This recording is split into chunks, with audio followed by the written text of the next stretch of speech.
유일한 방법이 있대요. 물속에 들어가서 이 사람을 구하려면은 자기가 완전 UFC 선수처럼 강력한 펀치를 갖고 있어서 물에 빠진 사람을 한 방에 때려서 기절시킨 다음에 구조해야 된다는 거예요.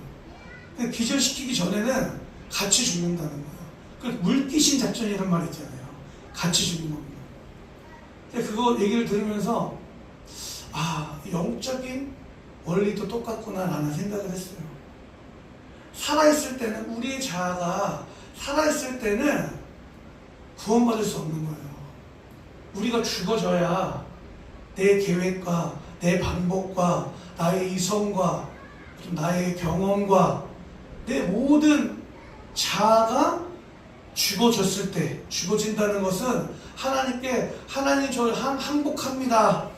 두 손 두 발 다 들고 하나님 저는 하나님밖에 없습니다. 전적 의존하고 전적인 신뢰, 어린아이처럼 저 하나님 없으면 죽습니다 라는 그 상황이 됐을 때, 그런 마음이 됐을 때 우리가 구원받을 수 있다라는 거예요. 여러분 이제 세월이 참 빠르죠. 이제 10월 11월 되면 우리 주부님들 뭐 하시죠? 뭐 하세요?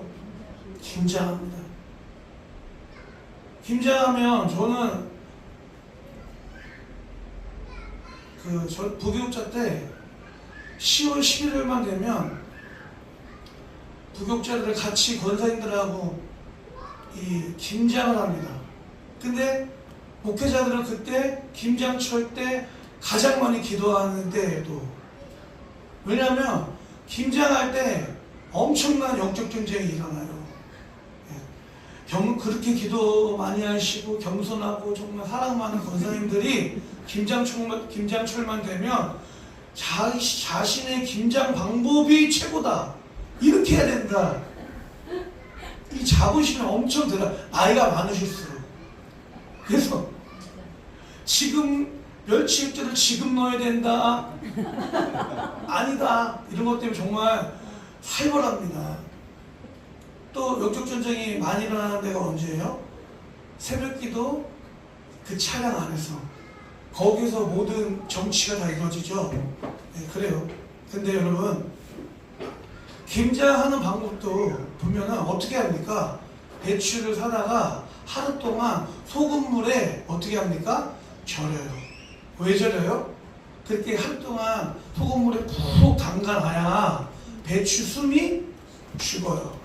그러니까 배추가 짱짱하고 싱싱하고 살아있을 때는 거기다가 새우젓, 멸치 똑같은 거죠.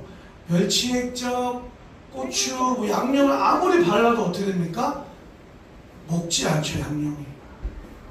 근데 양념이 언제 스며듭니까? 배추가 죽어졌을 때.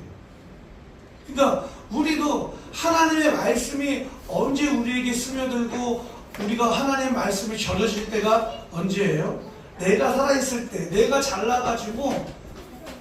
나가고 그럴 때는 하나님의 말씀이 우리 안에 들어와도 절여지지가 않아요. 근데 언제 절여집니까? 우리가 고난 가운데 있을 때.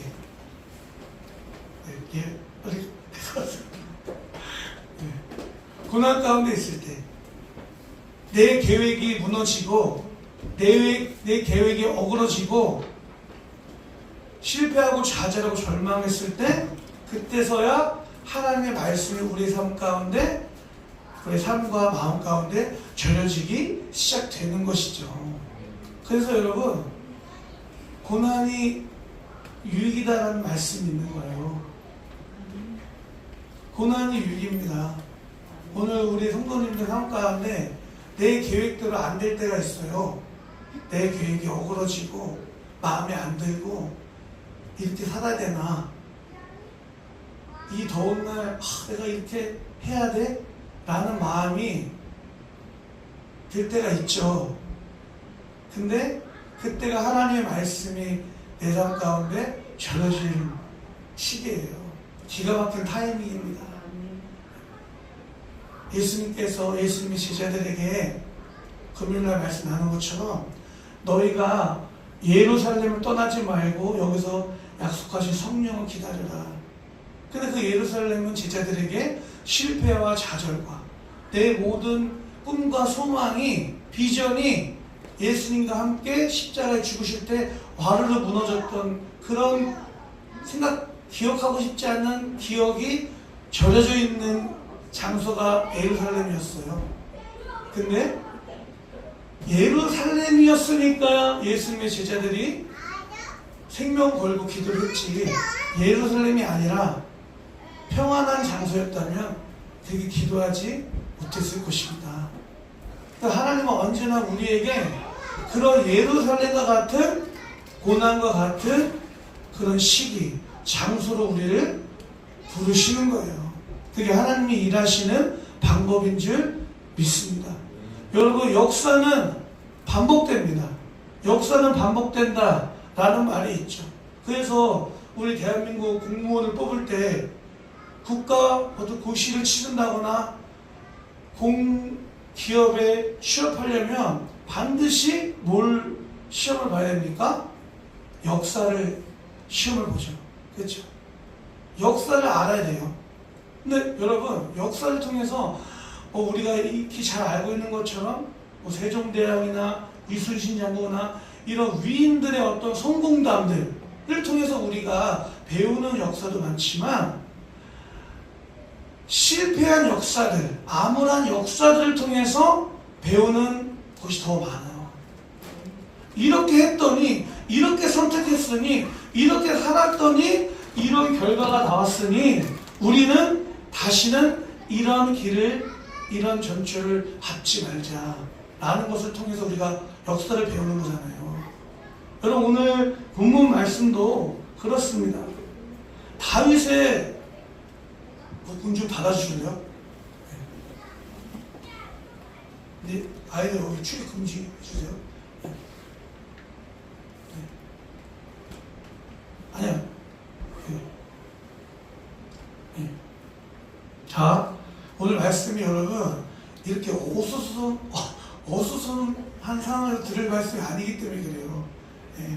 저도 오늘 이 말씀이 왜 이렇게 말씀이 암울하나, 일주일 만에 뜨거운 날씨 속에서 피곤해가지고 주일에 오셨는데 화이팅하는 말씀을 전하고 싶은데 저도 이런 말씀 전하고 싶지 않아요. 근데 여러분, 하나님의 말씀의 흐름이 지금 그렇습니다. 우리가 강의 설교를 하고 있기 때문에 오늘 본문 말씀 12장 10절부터 12절은 하나님께서 나단 선지자를 통해서 다윗을 향한 심판의 메시지예요. 다윗이 어떤 일을 저질렀습니까? 자신의 권력을 가지고 한 가정을 깨뜨려 버렸어요. 한 남편의 아내를 빼앗았어요.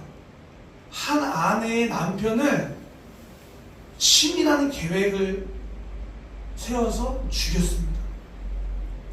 다윗에게 모든 것이 있었습니다. 많은 아내, 돈도 있었고 힘도 있었고 이스라엘 역사 가운데 가장 강력한 왕이었어요. 하나님이 엄청 많은 복을 주셨습니다. 그런데 그 복을 가지고 그 복을 세상에 흘려보내는 사명을 감당한 것이 아니라 그 복을 가지고 자신의 쾌락을 채우기 위해서, 욕망을 채우기 위해서 한 가정을 완전히 풍지박산냈어요. 여러분, 하나님의 공의와 정의를 얘기할 때 구약 성경에서 뭐라고 얘기합니까? 하나님의 공의는 고아와 과부를 돌보는 거라고 해요. 구약 시대에 고아와 과부는 뭐예요? 절대적인 약자를 얘기해요. 근데 하나님의 정의와 공의에 지금 다윗이 완전 어긋난 행동을 한 거예요. 그래서 하나님의 무서운 심판을 받게 되죠. 오늘 10절 말씀 보니까 이제부터는 영영 내 집안에서 칼부림이 떠나지 않을 것이다. 그리고 11절 말씀 보니까 내가 너의 집안에 재앙을 일으키고 너가 보는 앞에서 너의 아내들도 빼앗아 너와 가까운 사람에게 주어서 그가 대낮에 너의 아내들을 욕보이게 하겠다.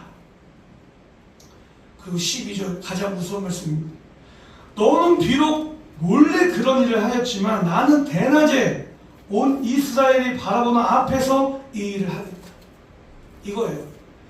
다윗 너는 죄를 은밀하게 졌지만 나는 너의 그 죄를 공공연하게 다 드러내겠다 라고 말씀하시는 거예요. 그리고 너가 우리아에게 했던 것처럼 바세바에게 했던 것처럼 그대로 너에게 행하겠다 라고 말씀하시는 거예요. 여러분 우리 13장 말씀 볼까요? 1절 말씀 읽겠습니다. 시작. 그 뒤에 이런 일이 있었다. 여기까지. 여러분 13장, 14장, 15장, 16장, 17장, 18장은 사실 보세요. 13장, 14장, 15장, 16장, 17장, 18장 무려 6장에 해당되는 말씀이 우리가 방금 읽었던 12장의 심판의 말씀이 다윗 삶 가운데 어떻게 이루어지는지에 대해서 하나님께서 6장의 광범위한 분량을 할애해서 하나님의 말씀을 보여주고 계세요. 그러니까 이 다윗의 죄가 너무나 하나님 앞에서 악했던 거예요. 심각했던 거예요. 1절 말씀 13장 1절. 오늘 제가 원래 본문은 13장 전체 본문인데 찬양을 제가 기도를 오래 했어요. 오늘 좀 그래서 그냥 제가 설명해 드릴게요. 1절 말씀이니까 그 뒤에 이런 일이 일어났다. 그 뒤는 뭡니까? 방금 읽었던 12장까지 하나님의 나단 선지자가 하나님이 너를 이렇게 심판할 거야. 너의 죄는 용서함 받았지만 하나님이 너를 이렇게 심판할 거야 라는 말씀이 있고 나서 그 뒤에 이런 일이 일어났대요. 13장에 여러분 어떤 일이 일어났습니까? 다윗의 장남이었던 암논이 다윗의 또 다른 아들 압살롬의 누이였던 다말을 사랑하게 되었대요. 근데 잘 보면 사랑이 아니에요. 욕망에 불타게 된 거예요. 그래서 오빠가 이복 동생을 성폭행하는 사건이 일어나게 됩니다. 그냥 일어난 게 아니라 치밀한 계획을 세워서 일어나게 됩니다. 그리고 자신의 누이가 성폭행 당한 사건을 이 압살롬이 그걸 보고 분노하게 되죠. 그래 압살롬이 되게 MBTI로 봤을 때 약간 제2 성향이 있었던 사람인 것 같아요. 즉흥적으로 하는 게 아니라 너가 내 누이를 하면서 즉흥적으로 하는 게 아니라 계획을 세웁니다. 누구 닮았을까요? 다윗을 닮은 거예요. 암논도 즉흥적으로 성폭행한 게 아니라 치밀한 계획을 세웁니다. 교활한 계획을 세워요. 그 계획 가운데 다윗의 형이었던 시므아의 아들 요나답이 그 계획을 알려줍니다. 지금 하나님이 너의 집안 가운데 재앙이 일어날 것이다 라고 말씀하신 후에 다윗의 집안이 정말 콩가루가 되는 거예요. 다윗의 형의 아들이 요나답이 암논에게 교활한 계책을 마련해 주는 거예요. 그래서 그 치밀한 계획을 통해서 동생을 강간하게 되는 거예요. 그리고 이 사건을 바라봤던 압살롬이 치밀한 계획을 세워서 암논을 죽이는 계획을 세웁니다. 그리고 죽이게 되죠.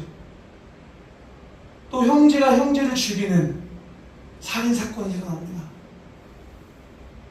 그리고 16장에 가면 압살롬이 암논을 죽인 다음에 어디로 갑니까? 구슬 땅 달메의 집안으로 다시 돌아가요. 보니까 이 압살롬은 구슬이라는 거는 블레셋 지방의 그 나라를 의미해요. 구슬왕 달메의 딸 마아가의 아들이 압살롬이에요. 그러니까 여러분 신명기 말씀 가운데 하나님이 이스라엘의 왕을 세울 때 아내를 많이 두지 말라고 했잖아요. 근데 하나님의 말씀은 아내를 많이 두지 말라고 했어요. 근데 다윗도 이 세상의 어떤 흐름에 자유하지 못했던 거죠. 고대 근동의 왕들은 얼마나 아들이 많으냐가 그 사람의 어떤 능력을 상징했단 말이에요. 그러니까 아내를 많이 두어야 아들이 많이 생기는 거죠. 그리고 구슬 땅에 달메의 아들 마아가를 아내로 맞아들여서 구슬 땅과 이스라엘은 한 가족이다. 정치적인 협약을 하는 거예요. 하나님이 이거 하지 말라 그랬잖아요. 이방인들과 결혼하지 마라, 통혼하지 마라 했잖아요. 근데 다윗이 그 말씀을 계속 어기는 거예요. 그 결과가 이렇게 나타나는 거예요. 여러분 하나님의 말씀에 불순종했을 때 그 결과가 즉각 나타나지 않습니다. 하지만 언젠가는 나타나는 거예요. 압살롬이 자신의 외할아버지 달메의 집안에 피신합니다. 3년 동안. 그리고 다시 돌아와서 어떤 일을 저지릅니까? 아버지를 죽이려고 합니다. 쿠데타를 일으켜요. 쿠데타를 일으켜서 아버지의 나라를 개혁하는 게 아니라 아니 판을 뒤집어 놓으려고 하는 거죠. 이런 일들이 일어납니다. 그리고 압살롬이 다윗의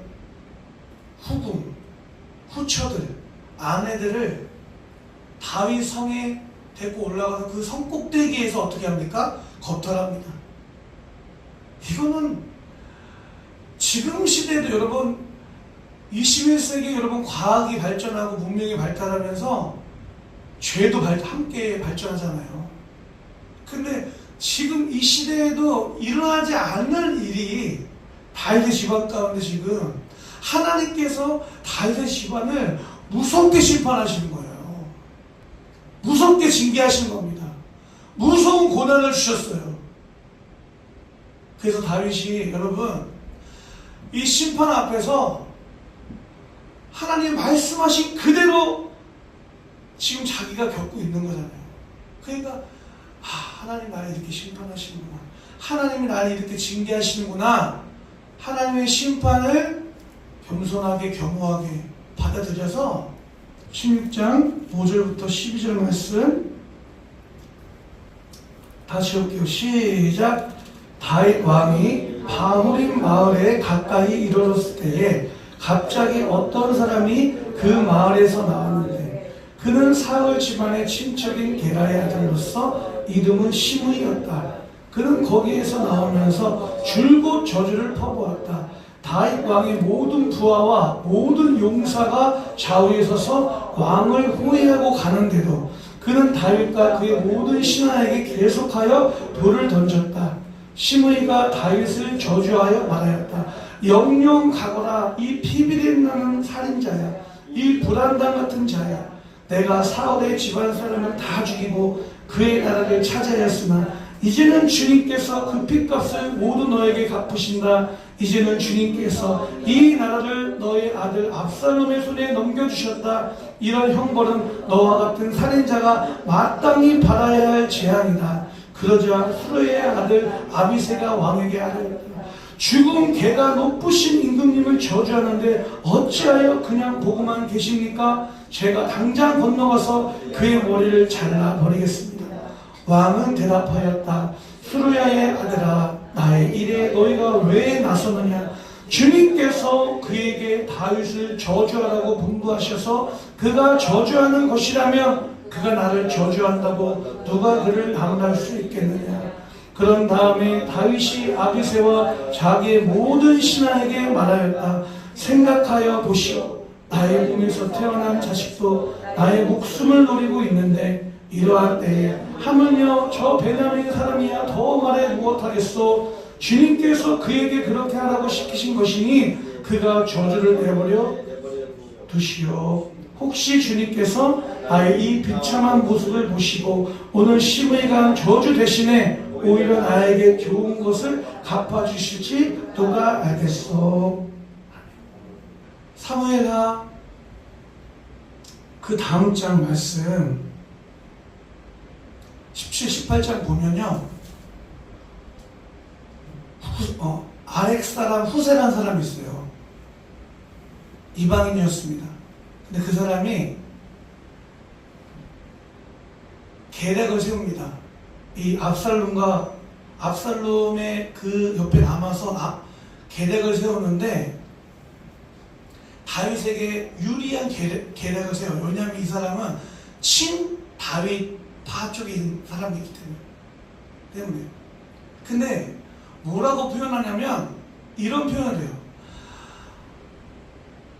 다윗은 어렸을 때부터 용사인 줄 모르십니까?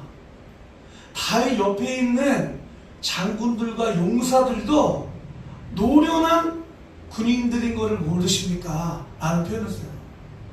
그러니까 전쟁 전략가들 입장에서 봤을 때 다윗이 압살롬의 군대보다 작은 군대를 갖고 있어서 지금 도망가는 게 아니에요.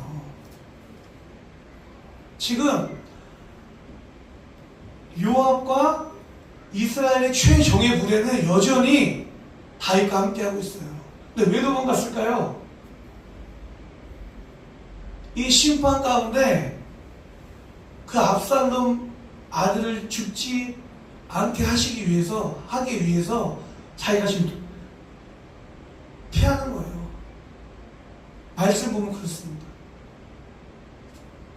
이 모든 것이 하나님의 심판인데 이 심판 가운데 분명히 전면전이 일어나면 요압이 내 아들 압살롬을 죽일 텐데 그거는 피하고 싶었던 거예요. 그러니까 차라리 내가 수치를 당하고 말지. 그래서 머리를 풀고 신을 벗고 지금 도망가고 있는 거예요. 도망가고 있는 그때에 시므이라는 사람이 다윗을 수치를 줍니다. 망신을 주는 거예요. 너가 너가 사울의 집안에게 이렇게 했더니 봐라, 이 살인자야.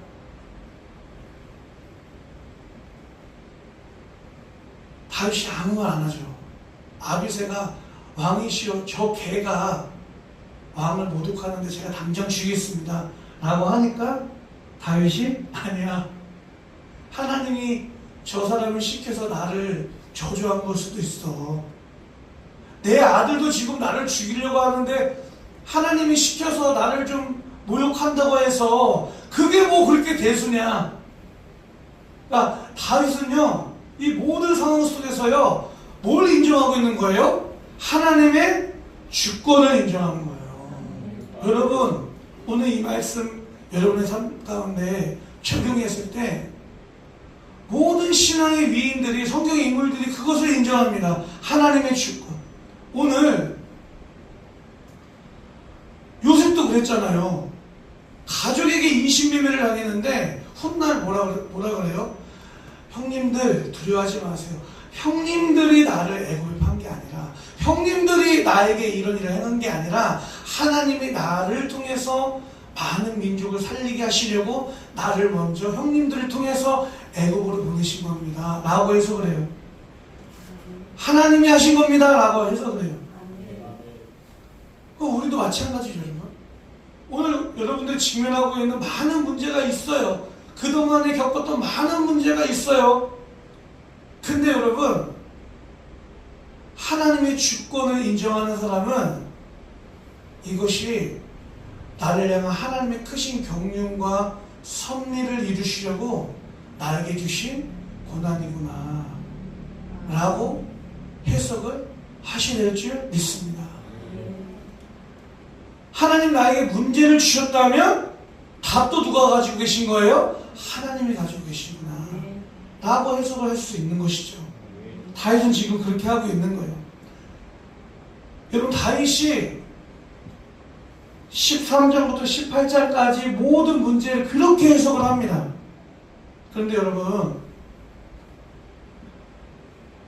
우리가 성경을 읽을 때 항상 두 가지 관점을 가지고 성경을 읽습니다. 어떤 관점이냐면 하나님의 주권과 자유의지라는 두 거대한 신학적 흐름을 가지고 우리가 말씀을 읽어요. 하나님의 주권과 자유의지. 풀어서 얘기하면 하나님이 하신 일과 내가 해야 될 일을 분별하는 거죠. 여러분, 창세기에 하나님이 에덴 동산을 창설하시고 아담과 하와에게 그 모든 것을 누리게 하셨어요. 근데 그것 가운데 아담과 하와가 내가 태어나고 싶어서 태어난 거 아니죠.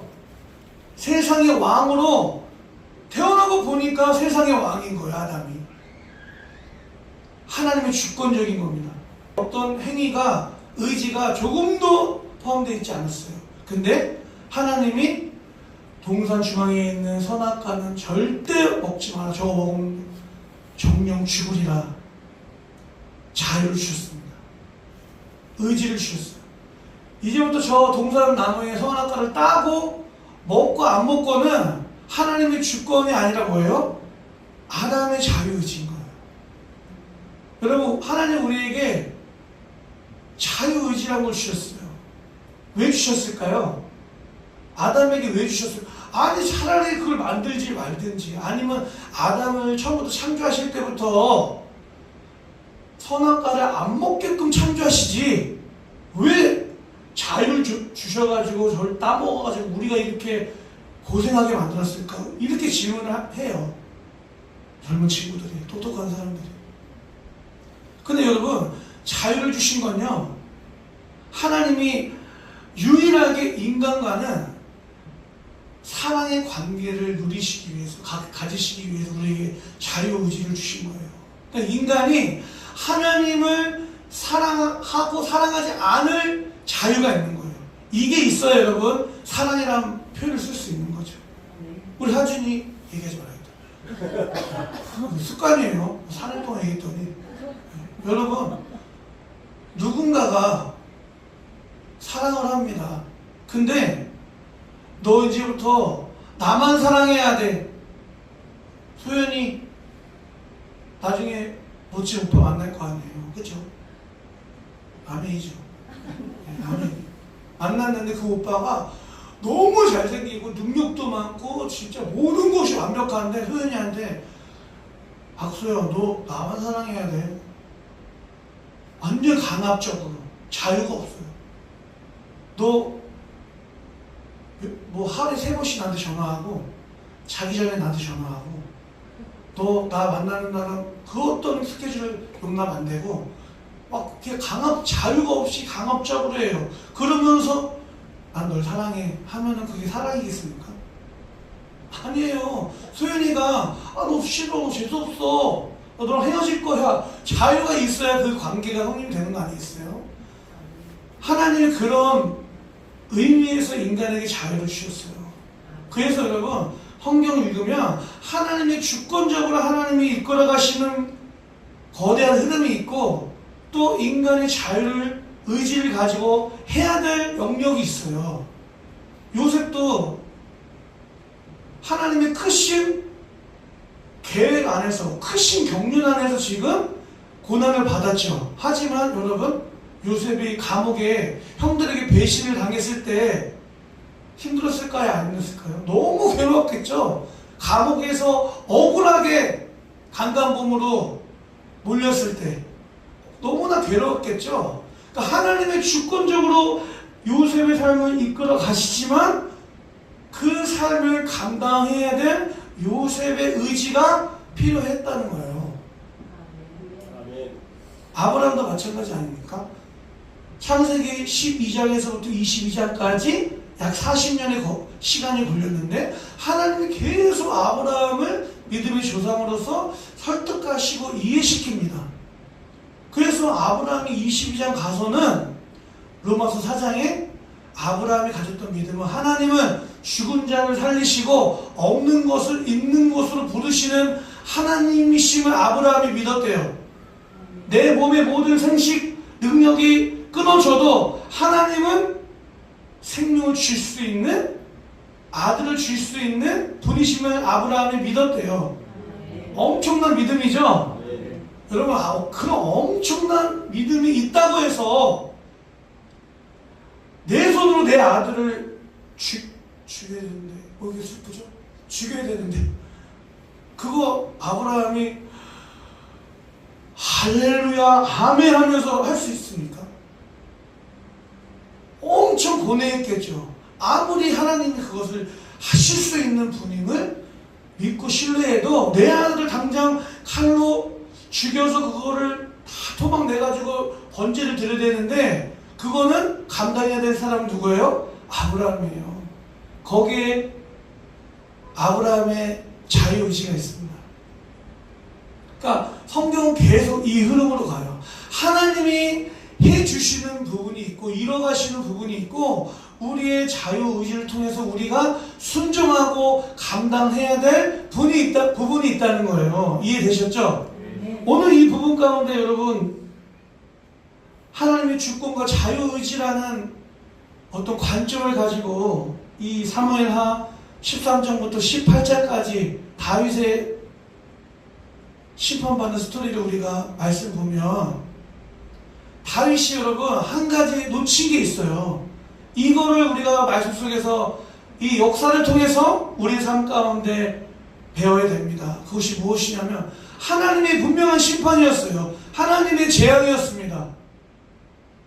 집안이 완전히 콩가루 되는 다윗이 밧세바와 우리가 했던 그대로 하나님이 다윗의 집안 가운데 완전히 그렇게 하신 거예요.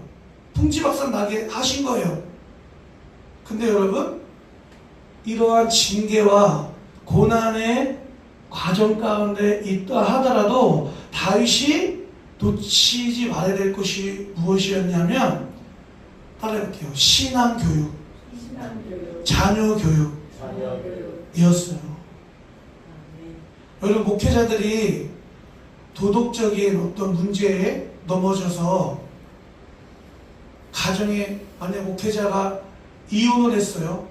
그러면은 강단에 설교할 때 가정을 돌봐야 됩니다. 아내를 사랑해야 됩니다.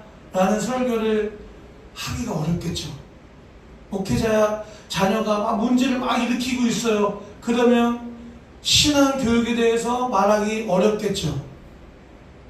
그렇죠? 근데 여러분 제가 우리 지성이, 지한이, 지우가 지금 어리지만 쟤네들이 어떻게 될지 몰라요. 저의 유전자를 받아서 어떻게 될지 몰라요. 그게 제일 두려워요. 저는 집안에 아무런 문제가 없는데 친구들이 집 나가자마자 2번이나 가출했어요. 지금은 착하지만 모르죠. 애들이 막 가출하고 하는데 제가 설교 시간에 자녀 신앙교육 영적인 유산을 물려줘야 됩니다 라고 설교를 하기가 어렵겠죠. 근데 해야 될까요? 안 해야 될까요? 해야죠. 왜 해야 될까요? 여러분 설교자가요 물론 하나님의 말씀대로 먼저 살아내고 나서 설교를 해야 하는 것이 가장 FM이죠. 당연히 그래야 됩니다.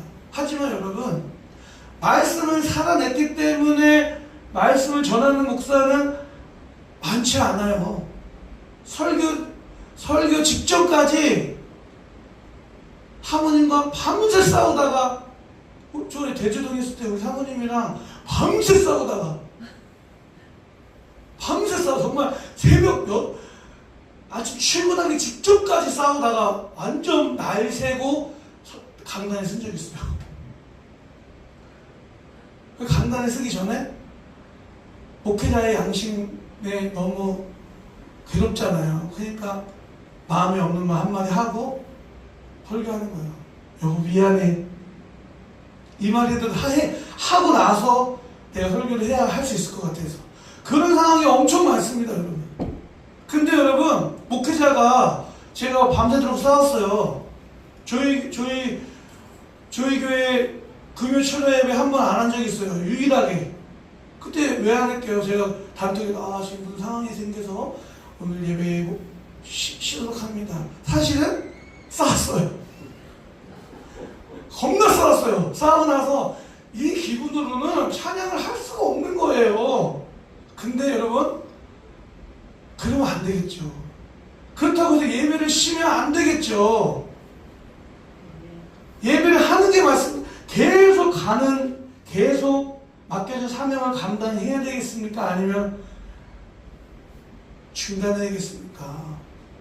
다윗이요. 여러분, 암논이 아주 치밀한 계획을 세워가지고 아버지 압살롬의 누이 다말 좀 저 아픈데 와가지고 좀 먹이게 해주세요. 다윗이 기도하고 영분별에 있는 사람이었으면 암논아 너 상태 겁나 안 좋은 것 같다. 너 지금 위험한 것 같아. 굳이 너가 아픈데 다말에 너 집에 가가지고 너를 과자 음식을 먹여줄 이유가 뭐가 있어? 그건 좀 이상한 것 같아. 그거 아니야?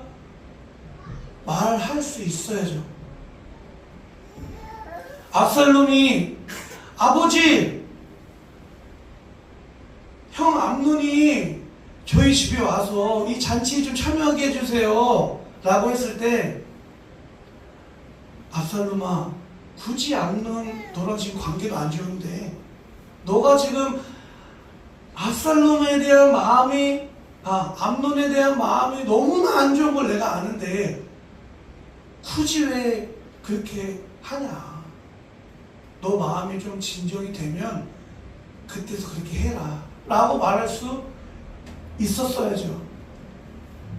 암논이 다말을 강간했을 때 혼낼 수 있었어야죠. 압살롬이 아버지에게 재판을 받고 돌아오는 사람들에게 자꾸 아버지 재판이 그랬어요? 사실은 그렇게까지 안 해도 돼요. 자꾸 백성의 민심을 갉아먹고 있을 때 압살롬한테 압살롬아 왕은 하나님이 세우는 거야. 권위는 하나님이 주시는 거야. 그 권위를 네가 갉아먹으면 안 돼. 너 그거 잘못된 거야. 하나님 질서의 하나님이야. 그렇게 하지 마라. 말할 수 있었어야죠. 여러분 다윗이 그렇게 살았기 때문에 그렇게 말해야 되는 게 아니에요. 그것이 하나님의 말씀이고 그것이 하나님의 질서이기 때문에 나는 연약하고 나는 못났지만 나는 그렇게 실패했지만 내 자녀만큼은 그렇게 하지 않게 하기 위해서 해야 될 말들, 교육, 훈육을 멈추지 말았어야 됐다는 겁니다. 여러분 오늘 우리 삶 가운데 적용했을 때 우리 부모님들 언제나 자녀와의 관계에서 약자죠. 그렇죠? 자녀한테 이렇게 말하고 싶은데 내가 뭘 이럴 때가 있을 수 있습니다. 자녀한테 자녀의 신앙을 봤을 때 얘가 이렇게 하면 이대로 가면은 안 되는데 얘가 이렇게 신앙생활하면 언젠가는 하나님 떠날 것 같은데 그런 모습이 보일 때 여러분 내가 뭘 이게 사탄 마귀의 전략이에요. 다윗이 그걸 뛰어넘지 못했던 거예요. 여러분 제가 앞으로도 실수하고 좌절하고 절망할 거예요. 목회자 연약합니다.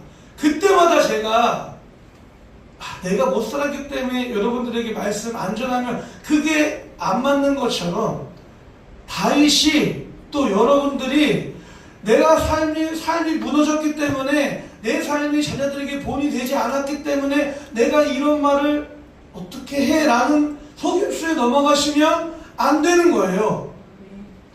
하나님의 말씀이기 때문에 하는 거예요.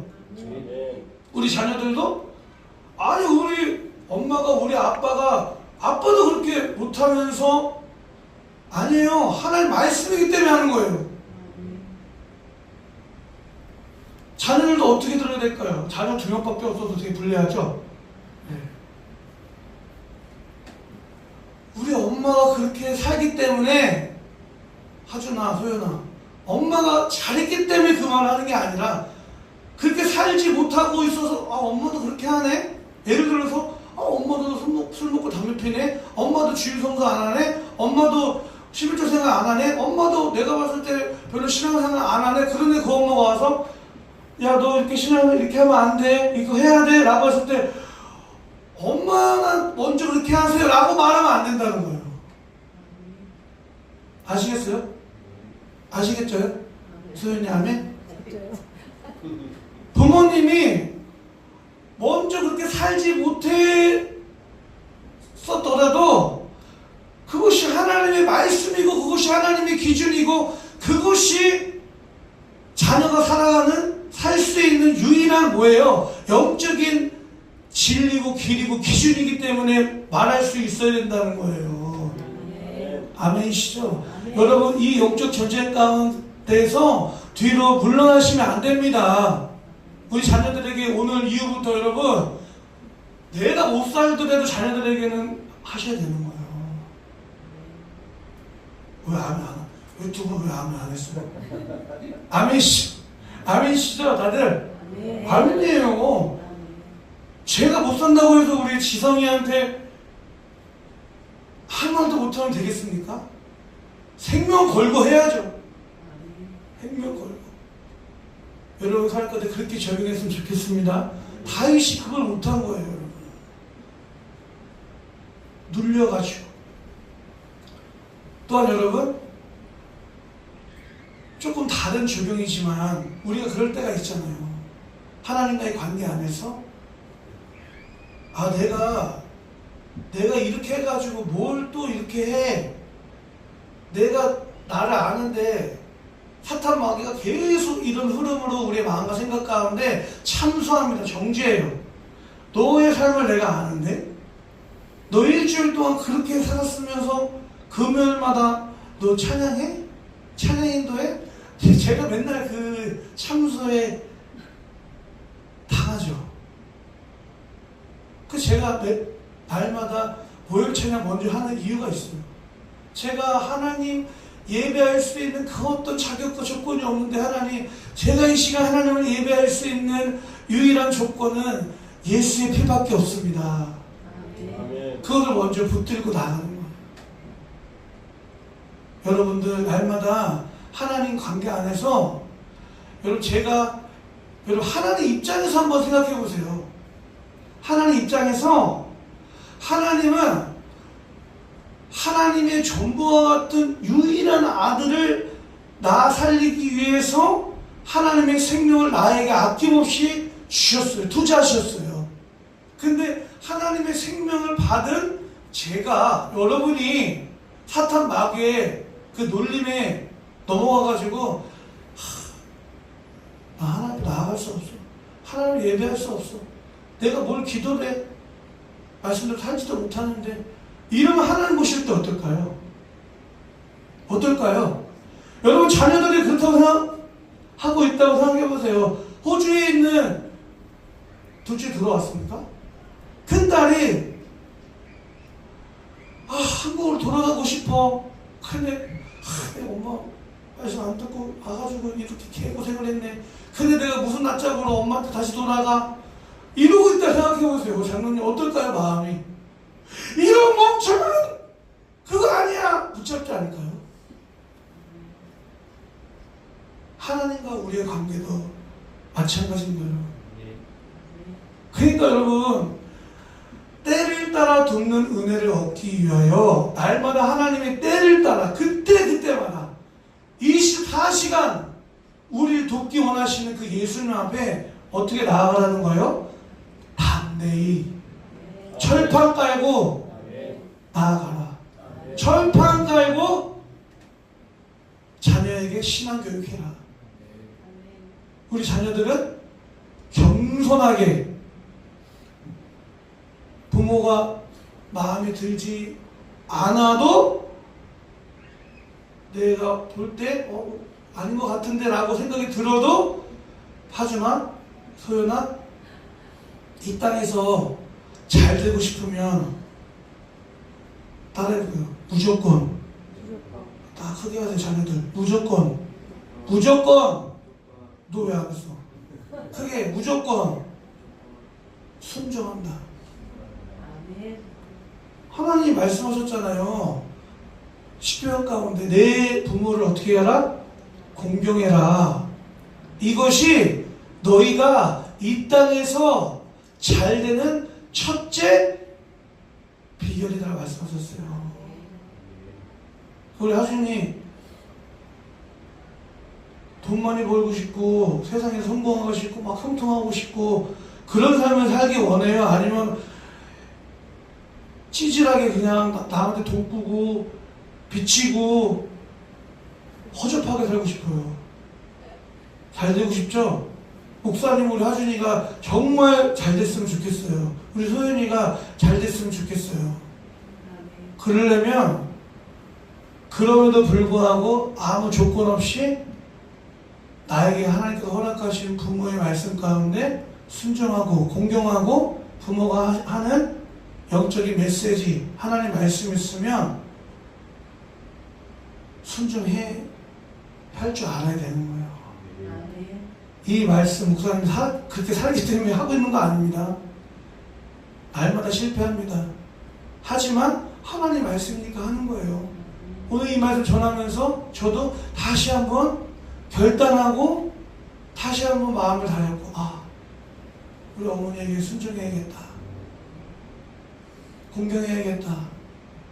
어머님이 지금 계속 명륜 진사가비 한번 가자 계속 하고 있는데 제가 일주일째 더워가지고 안 갔어요. 가는 명륜가비 사드려야겠다. 이런 실제적인 적용을 가져요. 어떻게 공경할 거야 앞으로? 네? 네?